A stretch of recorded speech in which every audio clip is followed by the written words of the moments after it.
I'm Connor Old, and welcome back to another episode of the Top 10 of the 2010s. And this week we finish off my list of the top 10 most overlooked / underappreciated movies of the decade with my number one pick. But if you're new to the series, what I do every single week is talk about some of my favorite movies of the decade. Essentially, I give my top 10 lists of the top 10 action movies or romance or a different type of genre, and I give my thoughts with the list breaking down in 3 weeks. One video, my picks of 10 to 7, the next week, my picks from 6 to 2, and finally one video on my favorite blank of the decade. In this case, it is the most overlooked / underappreciated movie of the decade. One movie that I think has gotten not enough love, and a movie that is really special and important to me from this decade. But without further ado, as you saw from the title, this movie is The Old Man and the Gun. I sat down with him once and I said, surely there's an easier way to make a living. And he looked at me and he said, I'm not talking about making a living. I'm just talking about living.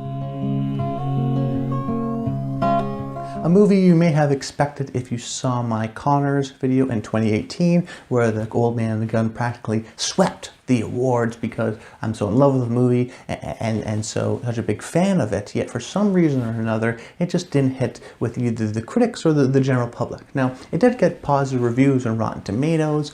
Only made $17 million at the box office, and I'm not sure how many people have seen it after that. And I still think that so the box office and their Oscar sort of potentials were poor. It only got to Robert Redford as the best actor in the comedy musical category, which I'm not sure if it should have been there in the first place, but that's the Globes for you. And I think that the critical appreciation, while it was positive, it has a high Rotten Tomatoes score. I think the general consensus is sort of a pretty good or a good movie, and lumped into the, it's a movie with a great Robert Redford performance, which is true, but I think is actually incredibly kind of in a way dismissive, because it's just a movie with a good Robert Redford performance, even though, yes, it has a great Robert Redford performance, but has a terrific writing and great camera work, and the production design and really all the technical aspects of the movie is so terrific, and I'll be talking about those a little bit later.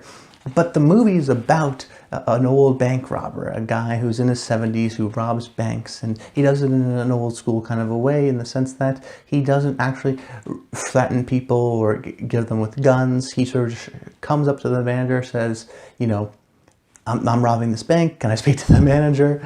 And sits them down, and the manager just hands him his money. And the one sort of commonality that all the victims and bank managers say is that he was a gentleman, that he was a nice guy, and always did it with a smile. And the heist scenes are different than a lot of the heist scenes. That if you see something like Heat or Den of Thieves, they're all pretty much similar in terms of screaming and yelling and masks and guns and get on the floor. And this one is a kind of a sweeter way of bank robbery, if that's true, because it's sort of older. And with the sort of the direction of the film and some of the technical elements, whether it be the score or the look of it, it definitely feels like it's light on its feet. It's kind of a jazzy kind of a rhythm to it, because the real life man who the story is based off of, Forrest, is a guy who's robbed multiple banks in a day. 4 or 5 banks would just go to bank to bank to bank, say, hi, can I speak to the manager situation, and do it that way, and they would just sort of give it to him, and he wouldn't cause a scene. So because of that, we can have some of these really fun montages, but the structure of the movie is almost less concerned with the heist. That this isn't really necessarily a heist movie like you would say Inside Man, which is all about trying to figure it out or whatnot. That in a way it's about heists, but it's really actually a character study about this older bank robbing man and his life, and the sort of an examination on the purpose of life and his viewpoint and his sort of sweetness to him, and what his actions have caused and what they sort of compel him to do.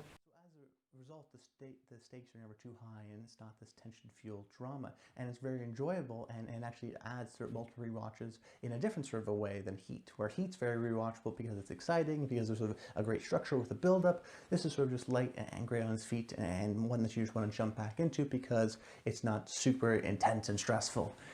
But a large reason why the film is great, and why I think it got a lot of initial attention, was because of Robert Redford's performance. That I do agree with the critics that he does do an incredible job here, and I think that if you don't know, this was Robert Redford's last movie, or so he says. He would retire with this movie, and I think retiring on top, in my opinion, because it is structured in a way, if you're looking at it through the examination, through the lens of this is Robert Redford's last movie, that because it's about an older man and a bank robbery, a movie that's so interested in legacy and defining your history while you're still living, and what life you're going to live, and the people that sort of come in and out of our lives.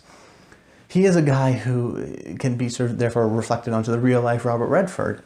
There's even a scene, a montage of him escaping prison that has some clips of older Robert Redford movies. So there is sort of a nostalgia to the movie. There is a sort of reflectiveness to the movie that can very easily be sort of interpreted as, oh, this is Robert Redford's last movie. This is a great send-off for him. In a way, it's kind of an allegory. And I think that's an interesting sort of interpretation in one way to look at the movie, but not the only way, in my opinion, that there is a lot of other things to gain from it. But the character of Forrest, it succeeds because even though he's a bank robber, theoretically we shouldn't like him.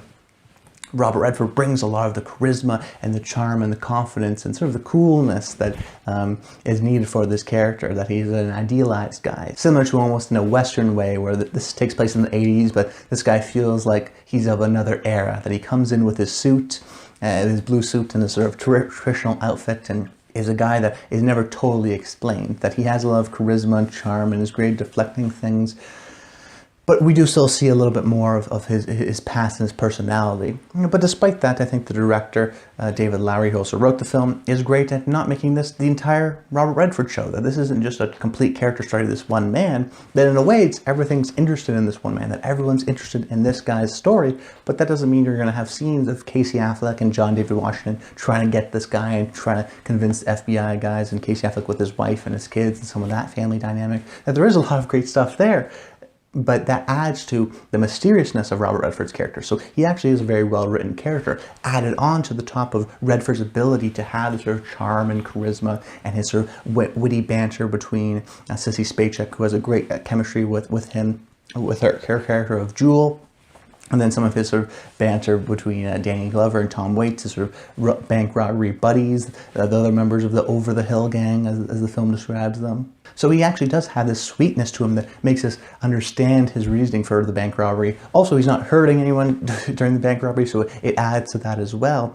But, you know, so Redford actually brings a lot of the charisma and the charm that makes you just like him so much and want to hear him talk. And but David Lowery does a smart decision of actually showing us not just him, showing us stuff with Casey Affleck of other people, of Casey Affleck just interviewing people and saying, you know, oh, he's a gentleman, oh, he's actually a nice guy, he seemed really happy. So it's other people's interpretation also of him, and that we actually don't get too close to him, so it's not just him and we're trying to understand why he is the way he is, that there still is a mythical nature to his character. But the movie, aside from robbing banks and it having you know, charming chats, is a movie that is interested in larger themes as well, that there is a sort of, not a subtext, but I think a literal text of the purpose of life, of, you know, I guess you could say largely existentialism, but that's too heady for this kind of a movie. It's just a guy who's older, who's reflecting on his life, who has these conversations with Jewel, who has a sort of a longer speech about thinking maybe every day could be her last when she closes the doors, that the last day she gets to do something. And I think that's something that is common with elderly people and older people as they sort of reflect on their life. And for a movie that, you know, this is a guy who keeps on escaping, keeps on robbing banks. You know, he found something that he loved, and in a way that's incredibly admiring, because even though it's a criminal life, you know, this is the way he wants to live his life. This is his life, and he's so committed to this ideal. There's an appeal to sort of the confidence that he lives his life. And even just, you know, that contrast with some of Jewel's perspective, yet they're still able to sort of find a charm and a love for each other that I think is there, despite it being brief and they haven't known each other for too long. But that doesn't mean David Lowery doesn't show the negative sides of him being a bank robber and his past family and what he has sort of to sacrifice and the consequences of his life.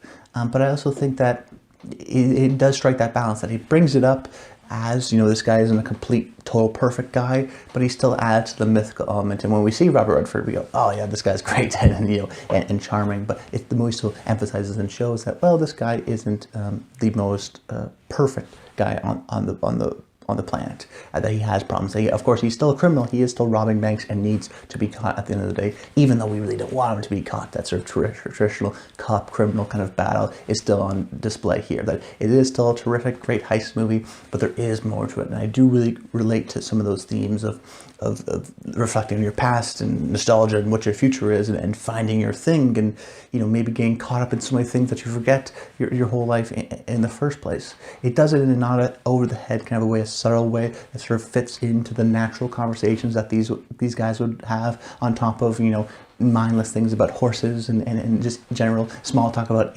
interests and whatnot, that are these sort of things that are wrapped in here in a real sort of seamless kind of a way.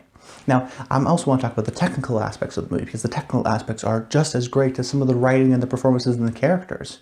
First of all, the production design, this is the general design of the costumes and the world, feels like a real place. It feels like the 80s. It feels like this sort of middle of the country in the States kind of rundown of a place, where even just something like Robert Redford's character, he's got this sort of blue suit on, but it feels like it's 30 years old, like that's his signature suit that he's been around with, and it's a little rough and tumbled, and has character. And a lot of these places have character, meaning that they have a history, meaning that you see a diner wall and not everything is perfect and pristine, that things have been sort of aged with time, and with this sort of elderly aged figure of Robert Redford and his interactions and the Over the Hill gang, it fits into this world and feels genuine and authentic. The cinematography, using 16mm film, has a sort of soft kind of a glow to it, which I think adds to the nostalgic kind of a look, but also sort of that film look, that tangible look that adds to the sort of old school factor of it. Not only is this in the 80s, but it's about an older guy in the 80s, so it does have to feel like that old kind of a period time type of piece. And I think the movie, it does so very well in that sense, just using the choice of using film and of using 16mm, and how it's shot in sort of this sort of warmer kind of yellows and blues of the colors are really pleasing to the eye, but still visually interesting. There's oftentimes with silhouettes and door frames. There's sort of these great daytime or like dusk shots as well. Nighttime sequences. There is a lot of sort of complexity with the different shots. It's not just this sort of warm glow to it, but it's beautiful throughout, and the composition in particular. And that's why I want to point out that the cinematography is great in the choice, but this ultimately still comes down to the writer-director, David Lowery, who did A Pete's Dragon, which I'm a big fan of. And he reminds me of a young Steven Spielberg and his ability to block and place the camera in one place and sort of let things happen out in the action, or just, rack focus and move camera from one person to another. That there is a simplicity to his camera work, that this story doesn't need a bunch of moving cameras and whatnot, that there's still a simplicity that works for the story and are still dynamic and interesting enough to keep us engaged and still have this sort of old school feeling to it, which very few filmmakers can really do. John Ford, Steven Spielberg, but I really think David Lowery is starting to become of that class because of how he just places the camera in just the right place. I think the editing is great because of how it's unnoticeable and how it moves from one scene to the next, how it has that sort of easy pace, how there's these great montages. David Lowery also uses these sort of whip pans to add to the speed of some of the montages and sort of the repetition of it all to connect it.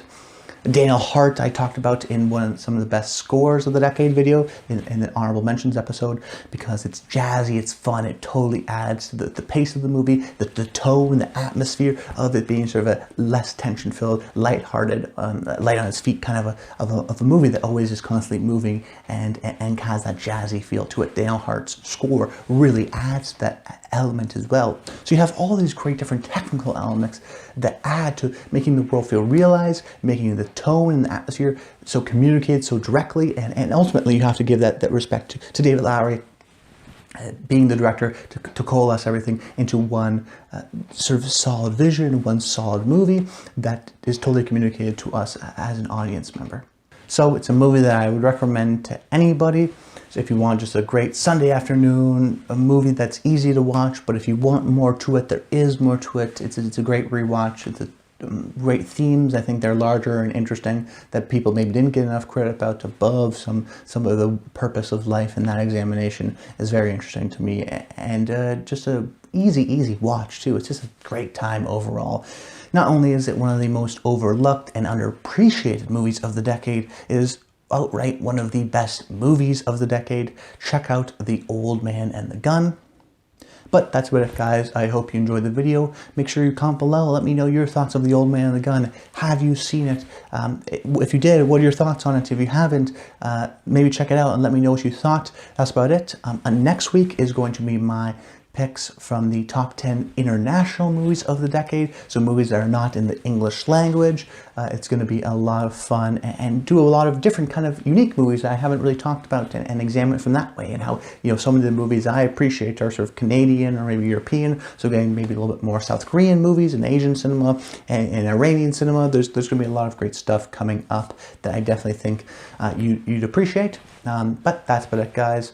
Until next time, stay tuned.